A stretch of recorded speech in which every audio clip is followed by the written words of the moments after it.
Les célèbres anonymes.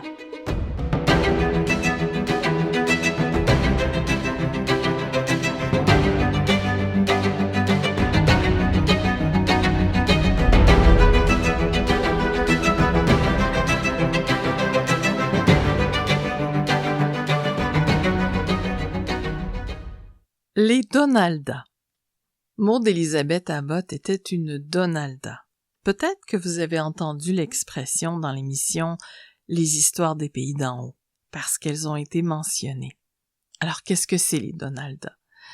C'est les premières femmes à avoir étudié à l'université McGill. Elles avaient été admises au département des arts. Donc ça voulait dire qu'on pouvait étudier la botanique, la géographie, le grec, le latin, le français. C'était pas encore étudier la médecine et ça, c'est un combat que Maud Abbott va mener plus tard. Donc, les premières femmes à étudier à McGill, elles étudiaient dans des classes séparées. Elles avaient un chaperon parce qu'on devait préserver leurs vertus. Mais même si elles étudiaient dans des classes séparées, elles passaient pas inaperçues. Les garçons admettaient pas facilement leur présence sur le campus universitaire. Ils pouvaient les fixer, se mettre en ligne pour les regarder passer.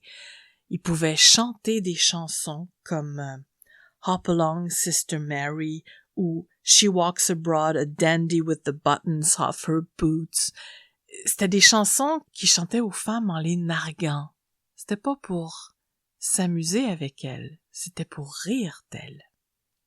Octavia Grace Ritchie, qui était une amie de Maud Abbott, raconte qu'au début, les jeunes étudiantes rougissaient, étaient intimidées par ces manifestations-là, par les chansons qui étaient répétées, puis elles ont fini par devenir indifférentes, par passer par-dessus.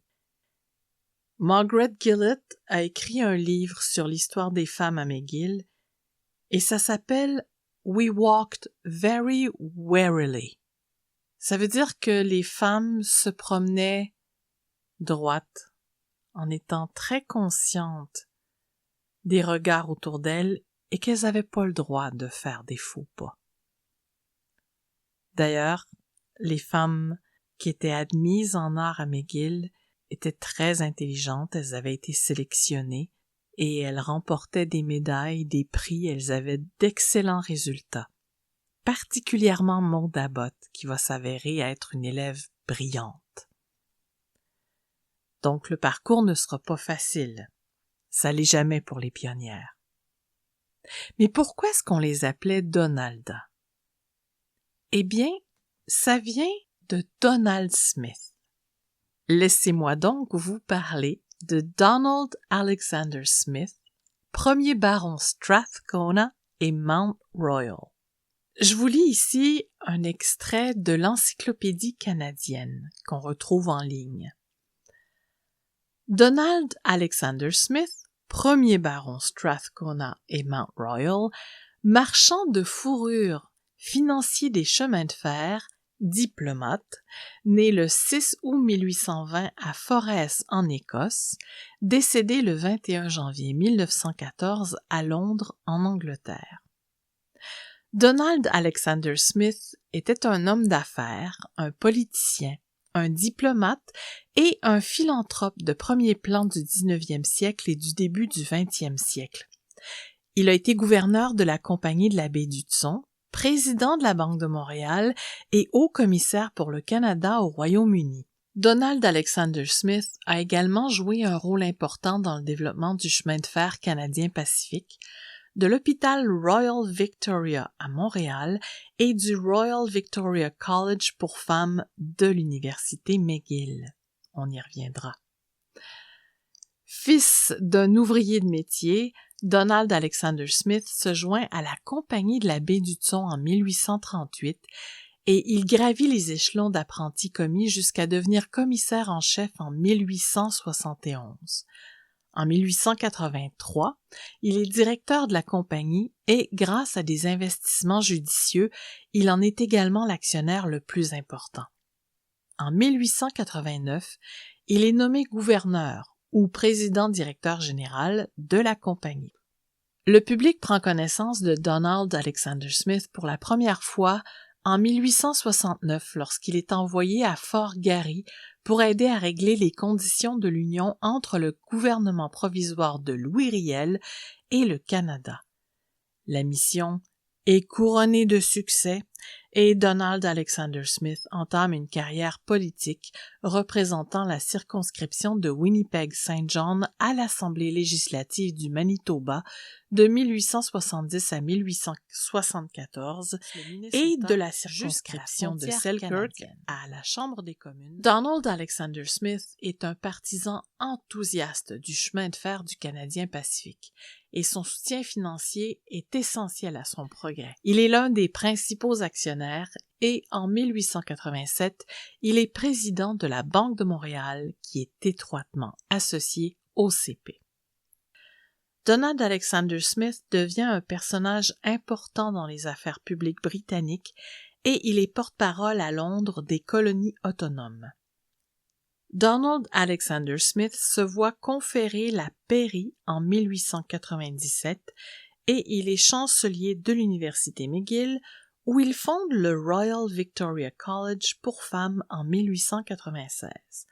Et voilà, c'est parce que Donald Smith va donner de l'argent pour aider à admettre les femmes à l'université qu'on va appeler ses premières étudiantes, les Donaldas. Il va également fonder l'hôpital Royal Victoria à Montréal. Donald Alexander Smith est un philanthrope généreux et il contribue à plus de 7 500 000 $ en dons et en legs à des organismes à travers le Canada, les États-Unis et le Royaume-Uni, incluant des hôpitaux, des collèges, des universités ainsi que le YMCA. Il va donner entre autres 1 million de $ pour l'éducation des femmes à McGill. En 1884, il s'est adressé à William Dawson, qui était le directeur de McGill, pour faire don de 50 000. C'est là que ça a commencé. Smith, il était un ardent défenseur de l'éducation non mixte. Donc pour lui, c'était important que les cours soient donnés dans un édifice séparé avec sa propre entrée. Et ça s'est fait dans le Redpath Museum. Mais pourquoi est-ce qu'un homme serait préoccupé par l'éducation des femmes? C'est une question que Margaret Gillett s'est posée dans son ouvrage sur l'histoire des femmes à McGill et elle émet une hypothèse. Elle croit que ce serait grâce à l'influence de Lucy Stanislaus Simpson, qui était une femme qui avait été très active dans le Montreal Ladies Educational Association. C'est une femme qui, après avoir connu des problèmes financiers avec son mari, on l'avait invitée à fonder une école pour les enfants des gens qui travaillaient à la compagnie de la baie d'Hudson. Et c'est devenu pour elle une mission importante, une mission qu'elle a vraiment prise à cœur. Donc, plus qu'une façon d'arriver à survivre à la crise financière qui secouait sa famille ou d'avoir tout simplement un hôtel pour accueillir les employés de la Hudson Bay, elle s'est investie de la mission. Elle croyait à l'éducation et elle encourageait ses étudiantes à apprendre tout au long de leur vie. En 1863, elle leur dit « Ne laissez aucune considération de plaisir ou de changement vous amener à quitter le monde de l'auto-éducation. » Donc, elle voulait qu'elle continue à se former. Elle va aussi dire qu'elle éprouve de la sympathie avec ceux qui ont peur que trop d'apprentissage pourrait gâter leur fille. Mais elle se dit encore plus désolée de même imaginer qu'elle préférerait les garder dans l'ignorance. Selon elle, les femmes ne seront pas moins féminines parce qu'elles sont bien informées ou moins intéressantes parce qu'elles sont sensibles et accomplies. Elle considère que l'éducation supérieure va donner de la lumière à une vie inintéressante. Là, je suis en train de lire un livre en anglais et j'avoue, je suis en train de vous faire une lecture traduite à vue. Alors, c'est une interprétation libre. Donc, elle conclut en disant « Vous n'avez pas besoin de garder les femmes ignorantes pour qu'elles apprennent à cuisiner. Les femmes les plus éduquées que je connais sont aussi les meilleures gardiennes de maison. C'est l'habitude d'apprendre qui est souhaitable et la puissance de l'auto-apprentissage. » Maud Abbott fait partie d'un mouvement de revendication pour admettre les femmes en médecine, mais ça a pris beaucoup de femmes autour pour arriver à mener ce combat-là. Il n'y a aucun combat qu'on peut mener seul. On a besoin d'alliés, on a besoin de gens qui vont apporter leur petit coup de pouce. Ça prend plusieurs personnes pour amener à changer les pensées. Ça prend plusieurs générations. Maud Abbott s'inscrit dans cette lignée-là de femmes qui ont aidé à paver la voie, et puis c'est avec une grande fierté qu'elle va organiser un thé au Ritz en 1922 en l'honneur des 5 premières femmes à recevoir un doctorat en médecine de McGill, dont Jessie Boyd Scriver, qui va devenir la première femme pédiatre de Montréal. Je vous lis ici un extrait d'un témoignage de Jessie Boyd Scriver que j'ai inclus dans mon livre Dr Maud. « Je crois que les étudiants nous ont acceptés avec une tolérance amusée et les professeurs nous surveillaient de loin. Mais pouvez-vous imaginer? Des étudiants sont venus nous demander de nous retirer de nos études en médecine. Il n'en était pas question. Sinon, nous n'avons connu qu'un épisode déplorable, lorsque certains nous ont lancé des rates ensanglantées. Nous avons entendu pire de la part d'étudiantes en Ontario. Je crois que c'est parce que, à McGill, nous avancions avec précaution, sans agressivité ni militantisme. » C'est la fameuse citation qui a donné le titre au livre dont je vous parlais de l'histoire des femmes à McGill par Margaret Gillett.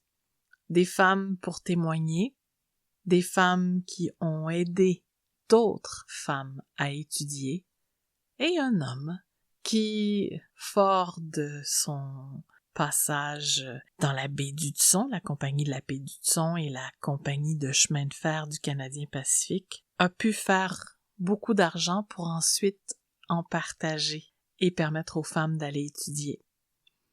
D'ailleurs, Maud Abbott retournera voir Donald Smith plus tard à plusieurs reprises pour continuer à l'appuyer financièrement. Vous venez d'écouter l'histoire des Donaldas, un petit complément au livre Dr Maud, l'histoire d'une pionnière de la médecine au Québec. Ici Cynthia Lissa Dubé. Merci pour votre écoute. Au revoir.